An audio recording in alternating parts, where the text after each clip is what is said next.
Alright guys, so we're going to be doing a 1982 Chevy K20, and it has the 6.2 liter Detroit diesel engine. So we'll see how it goes.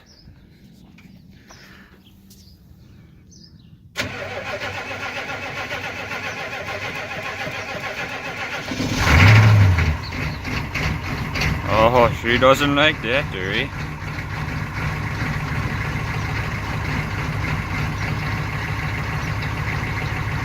Well, thanks for watching, guys.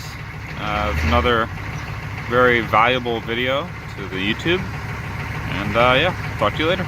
Peace.